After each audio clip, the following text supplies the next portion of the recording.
And good morning, everybody. Welcome, Hot Takes Goodman and Haertl. How are you this morning, my friend? I'm good.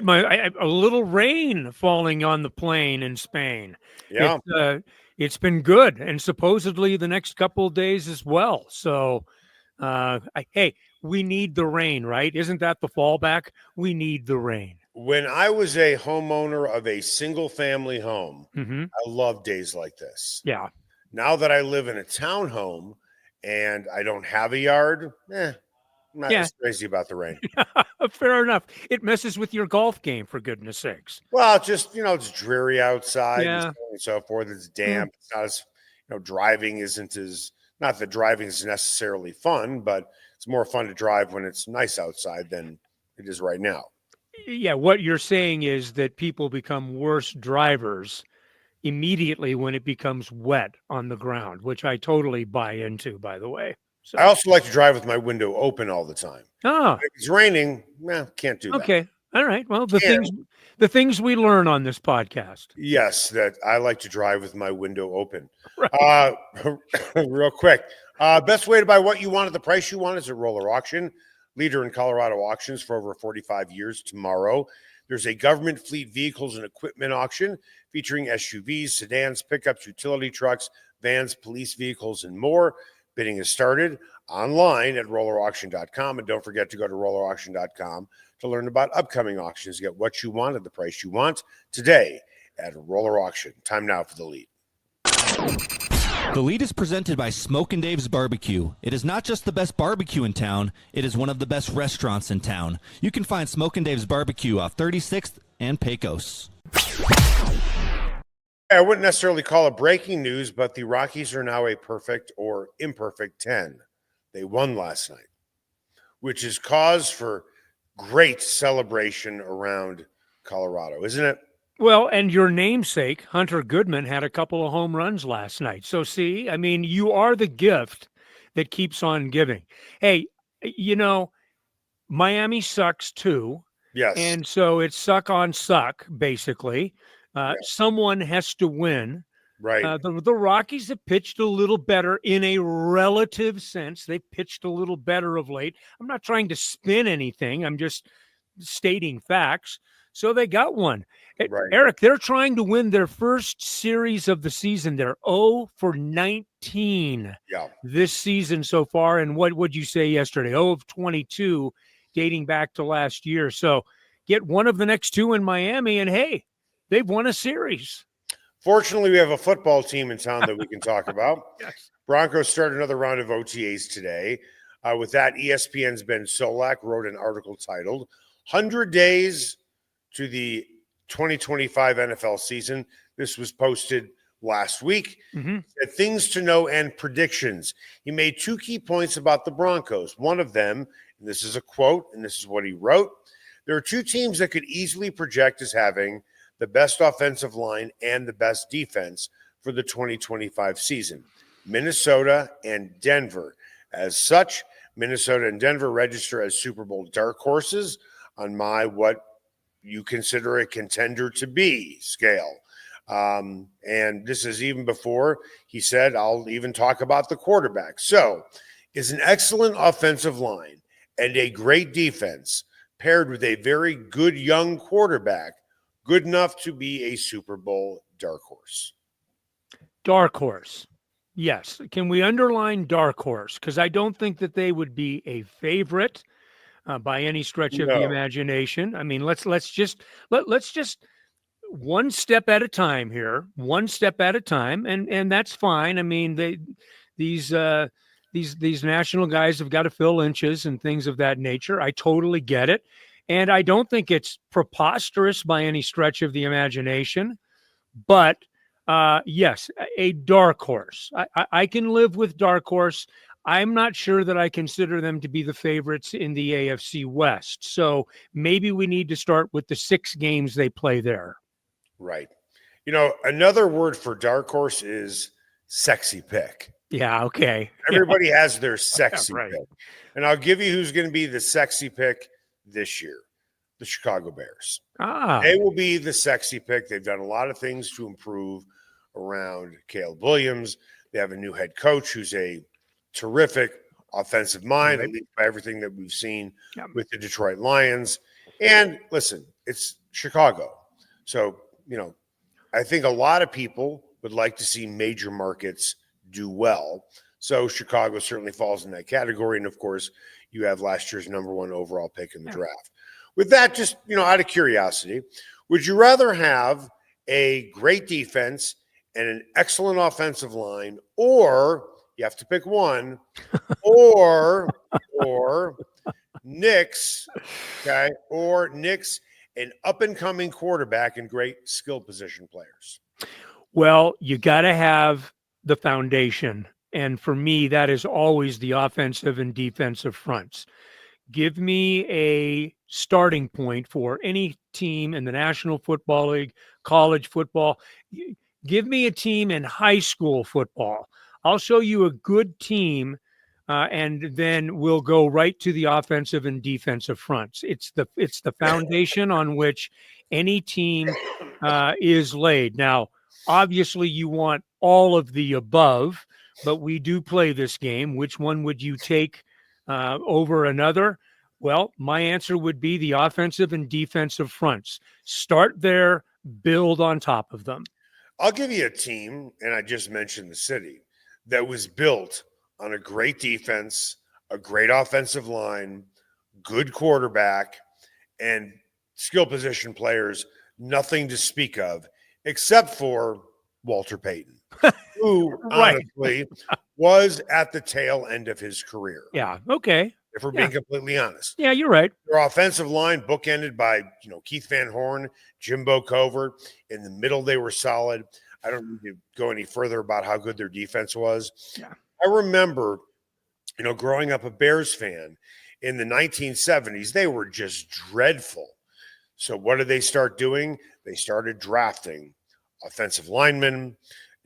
Keith Van Horn, first-round pick. Jimbo Covert, first-round pick. Yeah. Like Singletary, I believe, second-round pick. They started building that way. Willie Gault was a speedster at wide receiver, but he wasn't a great wide receiver. I can't even remember who their tight end was. Walter Payton was still a very, very good player, but he retired 2-3 years later. He just wasn't the same guy, although he was an excellent player. And when I look at the Broncos right now, I am not even suggesting the Broncos are comparable to the Chicago Bears. But what I will say is the Bears wide receiver room was as unheralded as maybe this Broncos wide receiver room, maybe with the exception of Cortland Sutton. But what do we have? A bunch of guys, what if, not really sure, tons of potential, hasn't really done it yet. Can you brought it up? Let's delve into it a little bit. Let's compare the Broncos with that Bears team. Let's at least push a little bit here on the edges of belief. The offensive line, I think that it's not as good as the Bears offensive line. No. That offensive line, Hall of Famers on that offensive line, right? Right. But I think that at least in terms of what we're talking about in the NFL today, in this NFL, maybe not with the Bears mano a mano. I'm not going to do that. No. But I think that the Broncos have a top 3 or 4 offensive line in the NFL. Defensively, I think this is all determined by proof that they have a top 5 or so defense. I think that they have a quarterback that probably you could line up with Jim McMahon. He's better than Jim McMahon.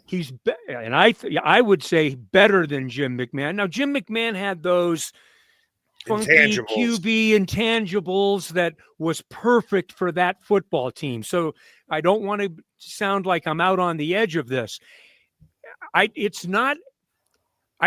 just say this. There are familiarities and similarities in the way that the teams are built, if not a unit-to-unit comparison, but at least in the way things are built. They're pretty similar, and that's interesting. Built in a similar way, but when you say top 2 defense, top 3 defense, top defense, there's a difference. Yes. You can be the top defense in the league, and that is very different than being a historic defense. Yes, and that is Bears absolutely were right. a historic defense. We have seen top defenses in the NFL in the playoffs get shredded Yep. in the playoffs. Historic defenses don't get shredded. The Bears steamrolled through the playoffs. The Baltimore Ravens with their defense, they were unbelievable. We saw what the Seahawks did to the top-rated offense Yep. in the NFL of all time at that time. And they just blitzed the hell out of them. And ironically, I don't even mean that literally, because the Seahawks, that defense did not blitz. Yeah. They would line up 7 and say, we're just gonna rush 7. That's it. We're going to beat you with our people. And they did, of course. Right. And your point is really a good one, because the point of departure isn't the offensive line or the quarterback. The point of departure is the argument of the greatest defense to have ever played in the National Football League. That defense that year for the Bears, that was in the argument of the greatest defense of all time. The Broncos have a very good defense. We're talking about that in terms of, can they be one of the best defenses this year in the 32 teams of the NFL? Yeah, big difference. And here's something else, and it's going to sound like it's a knock on the Broncos defense, but it's not. The new safety that they just picked up from the 49ers. Hufanga. I like the attitude that he brings. I like the attitude eventually when he gets on the field that a Dre Greenlaw brings. Mm-hmm. They have some really good players, but they don't have a bunch of dog assholes on that defense. And I'm not talking about off the field. They don't have those killers on defense like the Bears had. You could throw a dart at that Bears defense and find dogs. I mean, serious dogs that wanted to rip your head off, like a Steve McMichael, like an Otis Wilson, like a Wilbur Marshall, like a Dave Duerson. You look at the Ravens' great defense, Ray Lewis, that's as far as you need to go. They don't have that type of guy. I'm not even so much talking in terms of talent, although Ray Lewis is arguably one of the greatest middle linebackers of all time. But I don't think because we haven't seen Dre Greenlaw on the field for the Broncos. You're right. Yep. We know what he's capable of. Sure. He hasn't been on the field yet. And Hufanga, he brings a lot of attitude and a lot of swagger and so on and so forth. But the guys currently on that roster, who do they have that you're like, oh, man, it's not so much off the game plan for him, but this guy is scary. I think Nick Bonito is getting there. I'm going to give you a good example. Mm-hmm. Mike Pritchard, who used to be my radio partner, okay, used to tell me there was only one guy in theory that he was afraid of, and that was Wilbur Marshall. Like, he did not like to line up in front of that guy, because that you know what it is here. I'll put it in another way. The Broncos don't have batshit crazy on their defense. The Bears had a lot of batshit crazy. Yeah. The Tampa Bay Buccaneers had batshit crazy. Seattle had batshit crazy. You know, who on the Broncos would you say, my God, that guy's got a screw loose? And as I've said before, who would you rather get into a fight with? Would you rather get into a fight with a guy who's 6'4", 250 pounds, and is a UFC fighter, or a guy who's 5'11", 175 pounds, and is clinically crazy? You don't like the clinically crazy type of people. Correct. No Because the guy who's 6'4", 250, UFC fighter, he is going to beat you into the ground. But what he won't do is literally bite and rip your ear from your skull. Yeah, like Conrad Dobler and guys like that back in the day. Well, then it poses the question, at least for me, and I'll ask you. The Broncos don't have that guy. Yeah, but The Ravens had are that you guy. a better player? Is a screw loose guy necessarily a better player than, let's say take a guy like Zach Allen, who is one hellacious football player. Yep. But I don't think that you would term him as a screw loose kind of guy. Okay, let me use this term another way. All right. Is Zach Allen intimidating? I don't know. I don't have to block him. I don't have to block him, so I don't know. Is he there's a difference between being great and being intimidating. Nick Benito is becoming one of the best pass rushers in the league, but he's not intimidating. Pat Surtain is not intimidating. Okay. And intimidating can be interpreted maybe in a couple of ways. Intimidating to me means not only is this guy beating you on almost every play, he's telling you he's beating you. He's going to tell you how he's going to beat you before the play, and he is in your head all the time. Okay. There's value in that. There's no question. Broncos, I don't think, have the guy who is in your head all the time when you're lining up in front of him. Ravens, Buccaneers, Seahawks, Bears, historic defenses had those guys. Now, talk to guys like Chris Harris or Aqib Talib. They would call themselves an historic defense. I would respectfully disagree. They were not historic. They are tier 2, but not those 4. Yeah, and by the way, tier 2 is just fine. There's absolutely nothing wrong with that. When we're talking historic defenses, correct, that is a very shallow handful. 4. Yeah, 4 right. defenses like that. That's about it, right? I mean, so yeah, it's very interesting. Effectiveness is the key. And I think the Broncos have a great chance to be a remarkably effective defense this year. But you got to go out and play 17 games, and you got to prove it. And we know that. But things are lining up interestingly.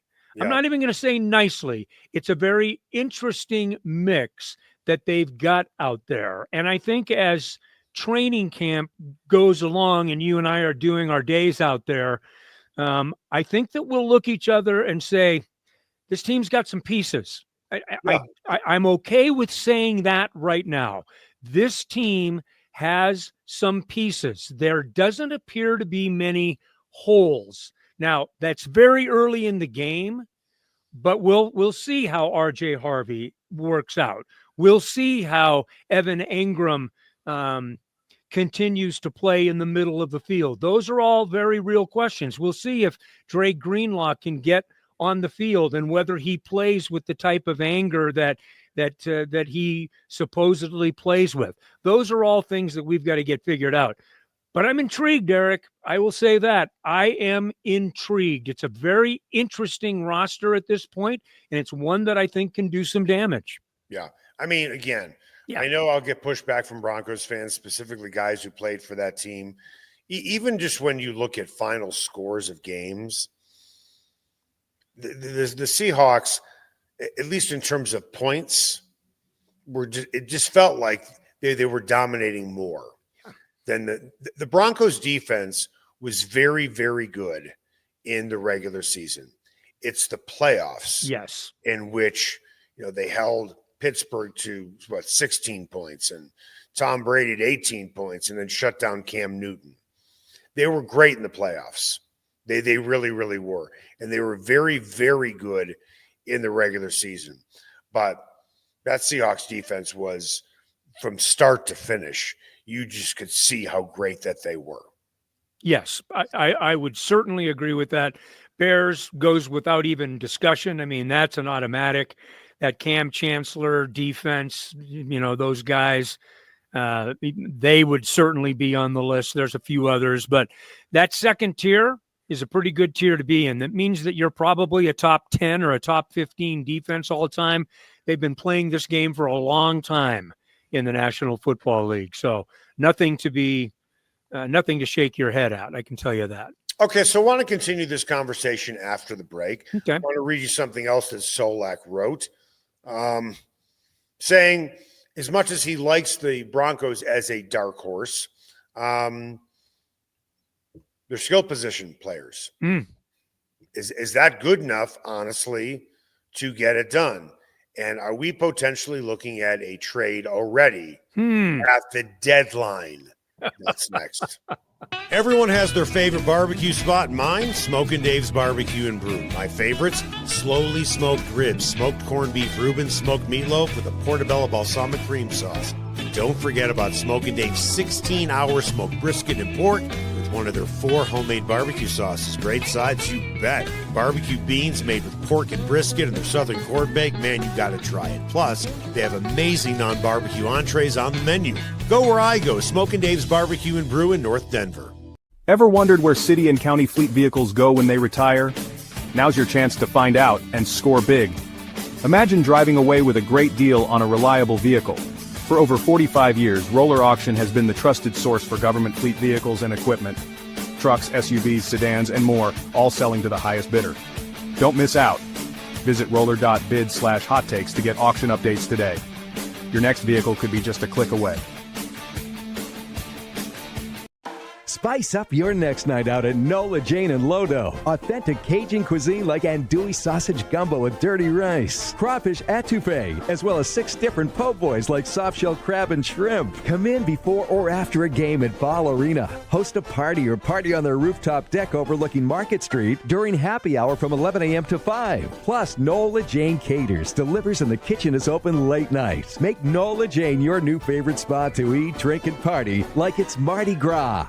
Sasquatch and Wildcard Casinos in Blackhawk have another incredible promotion. They'll be giving away a pair of Spider Cruisers or over $15,000 in cash the weekend of July 18th, just in time for the Sturgis Bike Rally in South Dakota. That's right, your choice, cruisers or $15,000 in cash. Get finalist entries every 45 minutes from 10 a.m. to midnight during their daily cash drawing with a locked-up jackpot of $100 or more. Sasquatch and Wildcard Casinos, loose slots, great promotions, great food, and a family-owned casino that treats you like family. Everyone has their favorite sports bar. Mine, the Sportsbook Bar and Grill in Highlands Ranch in the DTC.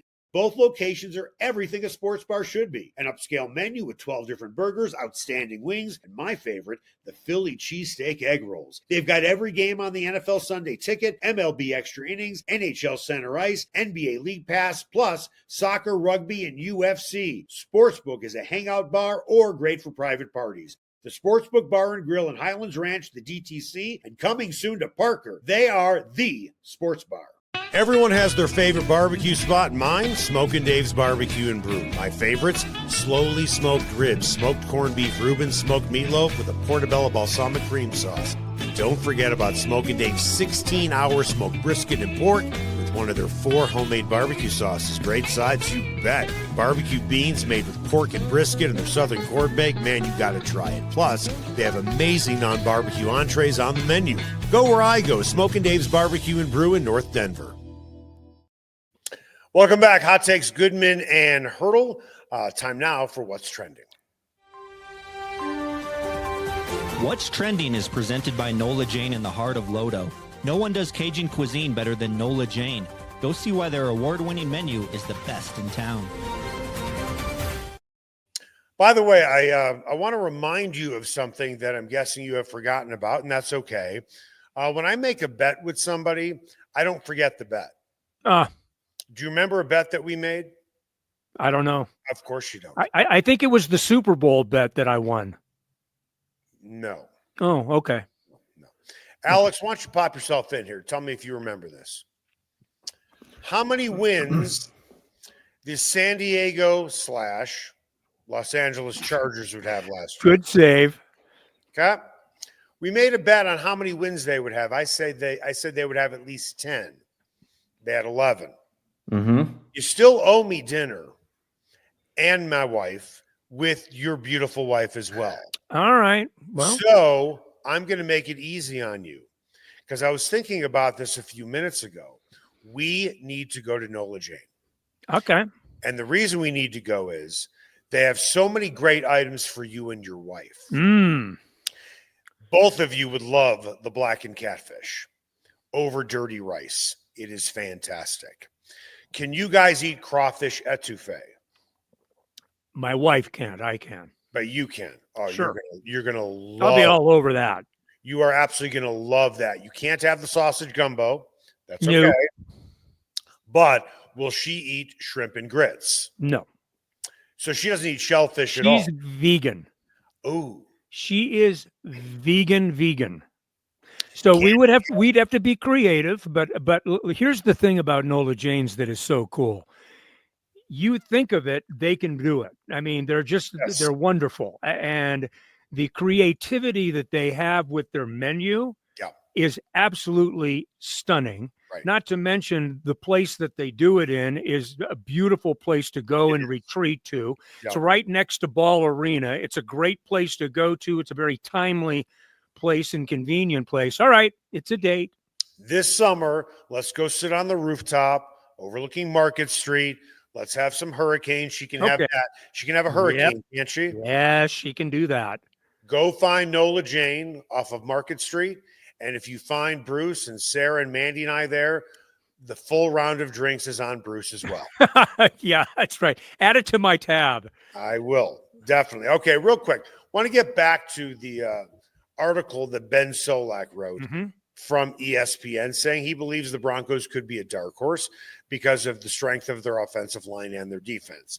Here's something else that he wrote. I wish the Broncos made a splashier move in the skilled position group. When they lined up against Buffalo in the wild card round, their offense simply did not present enough danger to a well-coached, deep Bills defense. Since then, the Broncos have added Evan Ingram, RJ Harvey, Pat Bryant, a veteran tight end, and 2 rookies.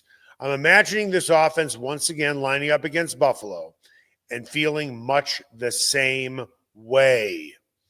Wonder what the trade deadline looks like for this team.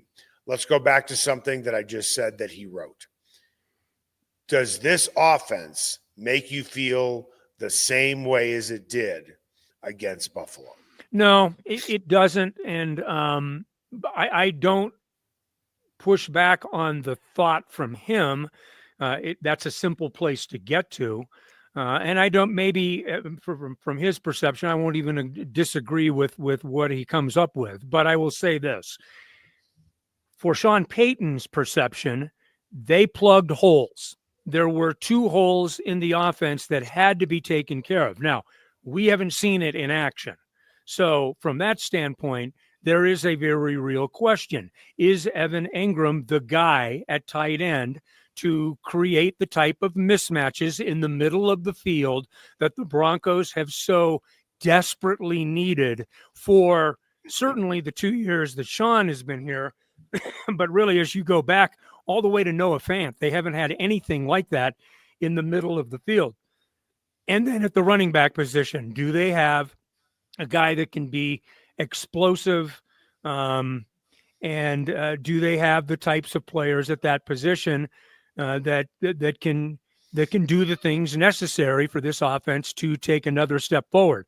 The Broncos offense took a pretty solid step forward last year in terms of metrics, right? In terms of statistics.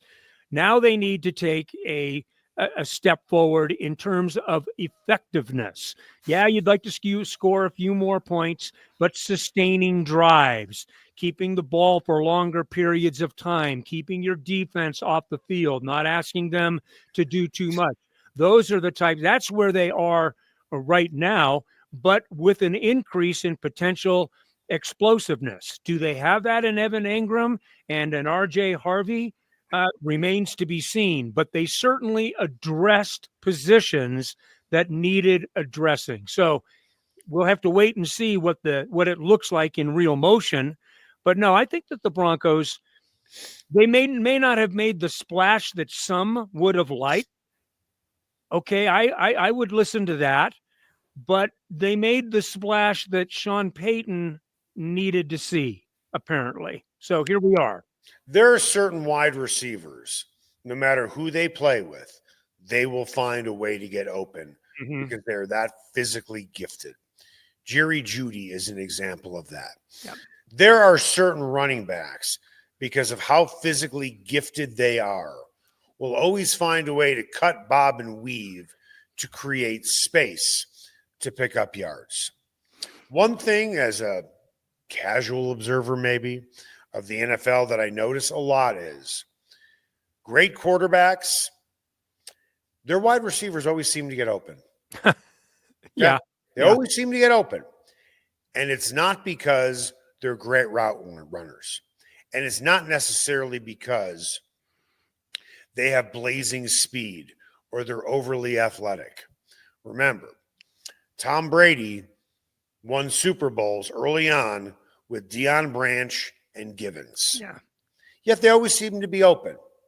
So here's my point in all of this. Let's go back to something that Bo Nix said last week. He's not thinking anymore. He doesn't have to think about his footwork, what he's doing with his arm slot. He's not thinking about what his guys on offense are doing. Now he can concentrate on the defense. By metamorphosis alone, he will make those guys better. Why? Because he will scheme them open. Let's look at Marvin Mims last year. I've heard some people say on sports talk radio, Marvin Mims took another step because, Sean Payton was finally using him. Yeah, that's true, I suppose, to an extent. Yeah. Bo Nix, if Marvin Mims is like horsepower to a car, okay? Bo Nix early on in his rookie season was not ready for that type of horsepower. Right. Once he got ready, once he was able to get a better hold of the offense, I think Peyton introduced another wrinkle, which was more horsepower to the offense.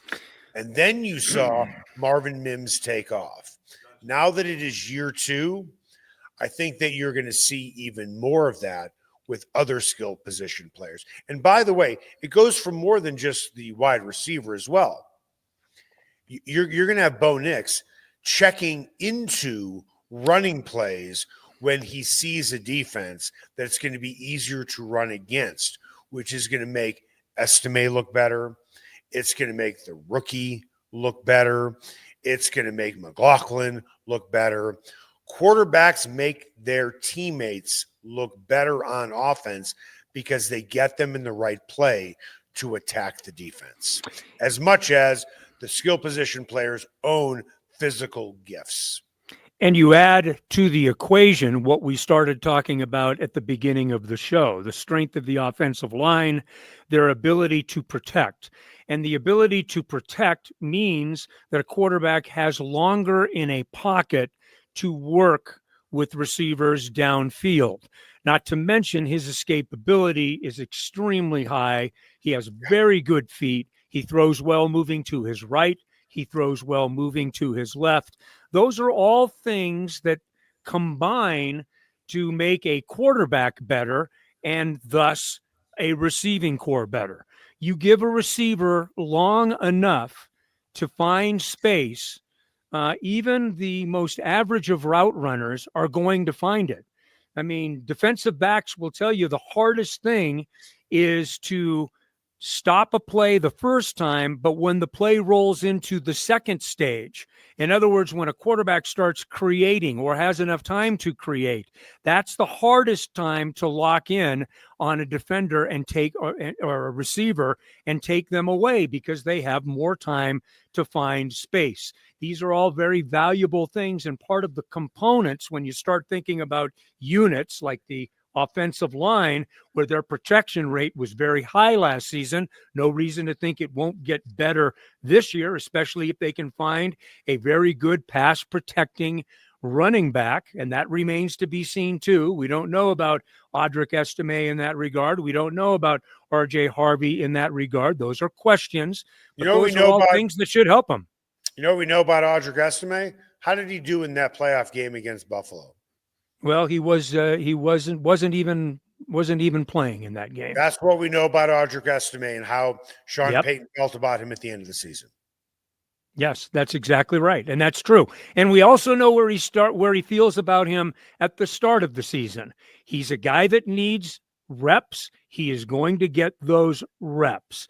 So we're going to see a bunch of RJ Harvey and a bunch of Audric Estime as this preseason rolls on. Once we get to the real time, subject to change, but in the here and the now, those are the two guys that are going to be the focal points in that running back room. Regardless of position, because we know quarterback is the most important position, I'm going to give you a jump start. Pat Surtain is the best football player on this team. Number 2, I believe, is Nick Bonito.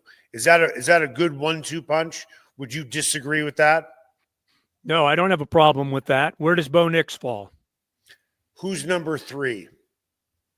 It's got to be your quarterback, I think, at that point. No. See, you said, I'm not trying to suggest you said it the wrong way.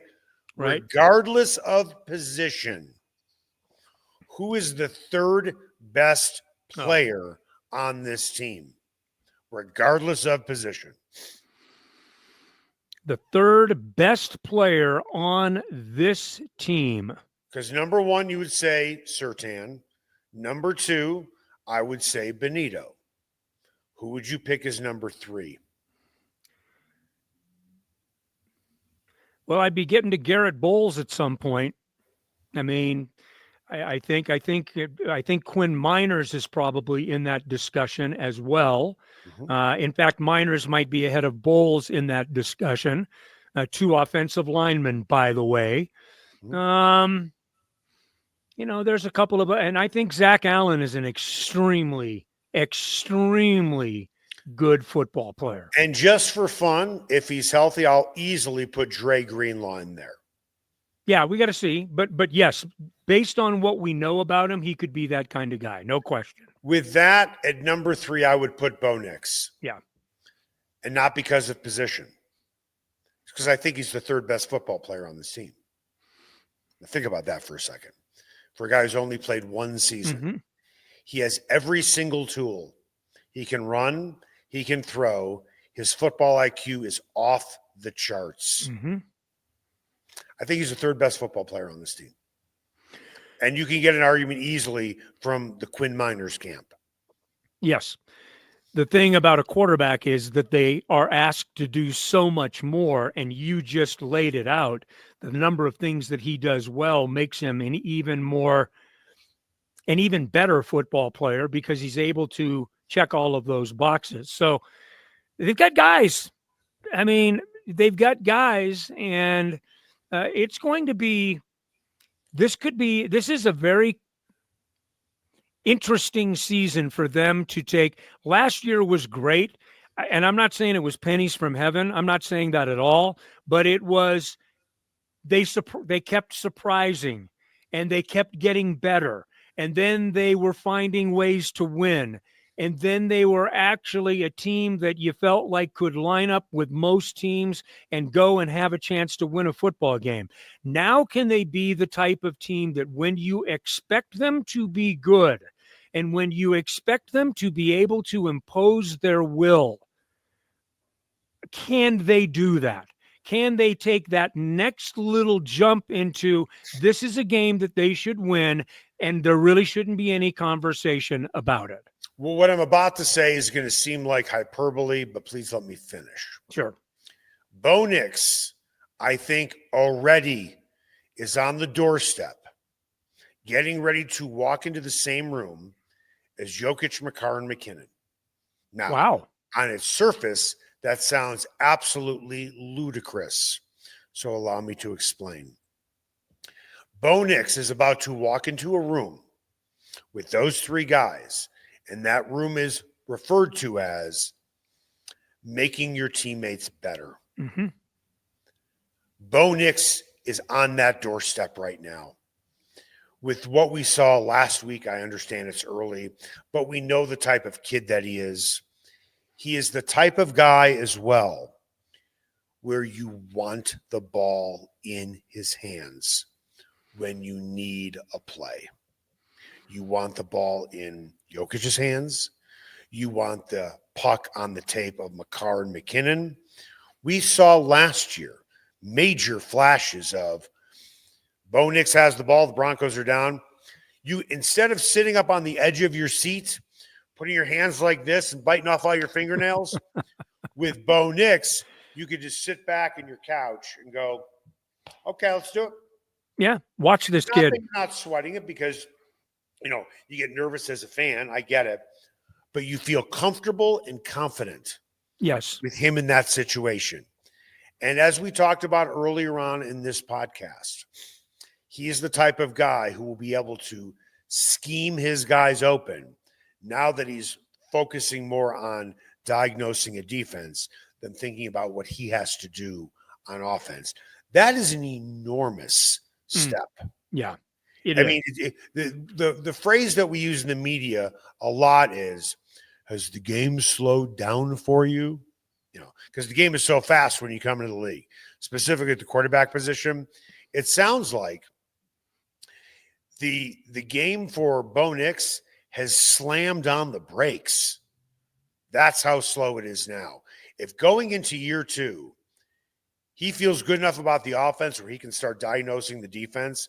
And I'm not saying he has, in the movie The Beautiful Mind, when all those numbers are going with, right? I'm not suggesting that's him. I'm not suggesting it's the Netflix series Queen's Gambit, where he's looking up at the ceiling and you see all the chess pieces moving. Great stuff. But you can tell just by listening to him and watching him, he is slowly walking into that arena. Yeah. And that's why Sean Payton wanted him. And it changes everything. And I'll leave you with this thought. Just this alone, and you talked about making others around him better, also pulling in players to make his team better. We're starting to see that. It's not Peyton Manning-esque. We're not talking about that. But we are starting now to see when you talk to these players, when you talk to Hufanga, and when you talk to Greenlaw, and when you get Evan Engram aside, Bo Nix's name comes up. Bo Nix's name now is in the thought process of players, in the thought process. Yeah. And so, but here's my point. My point is, if you have another year of progress like you had this last year, let's say you get a win or two into the playoffs, however that progress would be defined. Then you start to add another component to the draw of Bo Nix, because then we're not talking about Bo Nix as a top 15 quarterback. We're probably talking about Bo Nix as a top 10 or a top 8 quarterback. Let me give you a little pushback and throw a little cold water on that. You go. When Hufanga said, one of the reasons why he came here is because of Bo Nix, or did he say, was that his quote? Or help me out with what his quote was. Well, R.J. Harvey was the one that directly said why he wanted to come to Denver, because of his answer to the question was Bo Nix. So, and others have mentioned Bo Nix, but I'm not saying that it's the lure. It's not the magnet right now, right? But it's the awareness of him, right? And that is where you can continue to grow. If you grow exponentially in a similar fashion to what you did last year, and that's going to be a hard thing to do because, as you know, the steps get harder. You've been to the playoffs, you didn't win a game, and you look pretty bad in doing it, by the way. But now you've got to go win a game. And can you hang around a little bit later into the month of January? But if you can do those types of things, these are the types of things that make a franchise more attractive for free agents. And I think you can make the argument they're getting pretty decent free agents anyway. Well, hold on, stop. They brought in 3 free agents who are all coming off of injuries. That's what they brought in. All talented guys, all guys who have had great seasons in the past. But let's be honest, they didn't get great free agents because they were coming here to play with Bo Nix. They got 3 guys who are coming off of injuries, and with the way Sean Payton thinks and with the way Bo Lowry does his thing, Sean Payton is thinking, I can get these guys healthy because I've kept my own guys healthy. Sure. No question about it. But don't sit here and tell me that Denver doesn't become a much more attractive proposition when you are winning football games, challenging in the West, and you've got what would be next year, a 3rd-year quarterback still under team control, and that is obviously elevating the roster. So I'm not saying it's automatic. I'm just saying it's the next step of growth. I mean, I'm not saying that he changes the script so entirely that you start bringing guys in droves, but I will guarantee you the level of success that he can be in the center of will be attractive to other players, not to mention ownership, all of the things that make, and Denver's a historic, it's one of the historic franchises, I think, in the National Football League. I mean, they've been to 8 Super Bowls, for God's sakes. Again, let me pour a little cold water on this. You go. Not a bucket of it, but bigger than a shot glass, smaller than a bucket. Okay. Free agents are not coming here because of Bo Nix, period. They are not coming here because of Bo Nix. Don't believe it. I don't care what comes out of their mouth. They're not coming here because of Bo Nix. They're coming here because they're making money. They're coming here, excuse me, because they see this is potentially a team on the rise. Okay, but why is it a team on the rise? I mean, it's kind of by association. I will agree with you on this. I will agree with you. I can think of 7 to 10 other quarterbacks you'd rather play with right now than Bo Nix. Oh, right now, yeah. So, but I'm not talking about right now. I'm talking about if this thing get my parameters. My parameters are: what if this is a 12-win football team this time next year? They're coming off 12 wins and they've had success in the playoffs. Are you telling me the dynamic doesn't change in terms of attractiveness? And at the center of that dynamic would be the performance of a young quarterback. I mean, yes, I'm asking things to line up here, but don't tell me that it's not an attractive trait for a franchise. It's small, very small. You're looking at Bo Nix and saying he can win us games. He's not Peyton Manning. He's not Drew Brees. He's not Tom Brady. Guys wanted to play with them.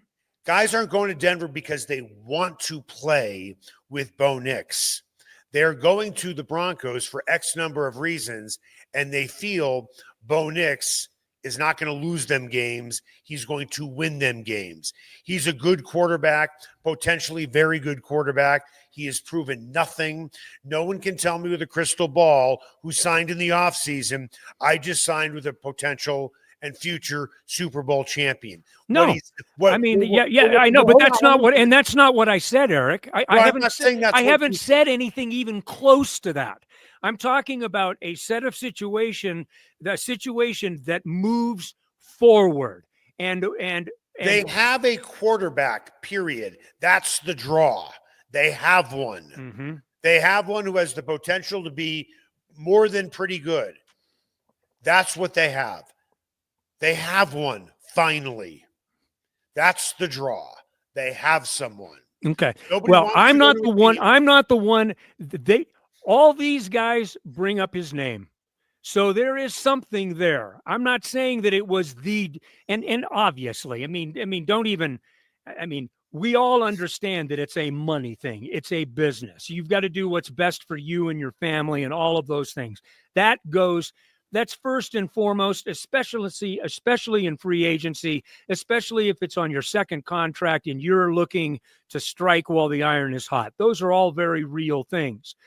But I'm not the one answering questions and invoking Bo Nix's name. So, there is at least a part of the equation right now that you can start to see how this thing is percolating. And I would argue that any success that the Broncos have moving forward will be in large degree because of the way that Bo Nix is playing quarterback. So What it did may R.J. be Harvey say again? what made Denver so attractive to you that you wanted to come there. Bo Nix. Okay. So you have a kid who's from Florida. Yeah. I'm just saying that you Hold got on, let me one finish. guy saying Let me it, Eric. finish. I All understand what they're saying. Sometimes you say the right things because it's the smart thing to say. But let's look at this logically. Unless he grew up in Florida as a Broncos fan, which I'm guessing he didn't, Bo Nix has zero ties to Florida. Okay. And he had no idea where he was going to be drafted. Yeah. I don't see where we can connect any dots that R.J. Harvey has watched a lot of Bo Nix. Well, then you're going to have to talk to him about it. He's the one that said it, not me. Sometimes you say the right things. And yes, he's more than familiar with Bo Nix. I'm sure he has looked at what he's looking at is a young quarterback who had a really nice first season. Well, we didn't need to go down this rabbit hole. I'm sure R.J. Harvey would have loved to have been drafted by the Kansas City Chiefs, Sure, the San Diego Chargers, the Baltimore Ravens, the Cincinnati Bengals, all teams that have gone pretty far in the playoffs. You're always going to say that about your quarterback. Come on. When asked the question directly, Yes. his answer was Bo Nix. You can spin it any way that you want. That's what the kid said. I don't know how much more I can bring this to you. That is what he said. Period. Whether what his motivation was, I don't know. I don't know the kid well enough. And I'm not saying that that's an issue right now. I'm saying, does it become part of the equation in making Denver a more attractive place for players to come? I mean, winning football teams, if push comes to shove and you can make a lot of money playing for a winning football team as opposed to making a lot of money on a mediocre or a not very good football team, I think if it's the second contract, I think you probably prefer to play on a team that you can win with. That's all I'll say. Well, these big three free agents picked a team that hasn't won a playoff game in 10 years. Right. But here they are. I agree. Here they are. I'm not trying to sound like I'm, poor mouthing the Denver Broncos. Their trajectory is up. Mm-hmm. I think Bo Nix has a chance to be terrific. Mm-hmm. But they signed with Denver for X number of reasons. They also got paid. Some of them may have been paid more to go someplace else. And that is Hot Takes with Goodman and Haertl. Make it the best possible morning you can.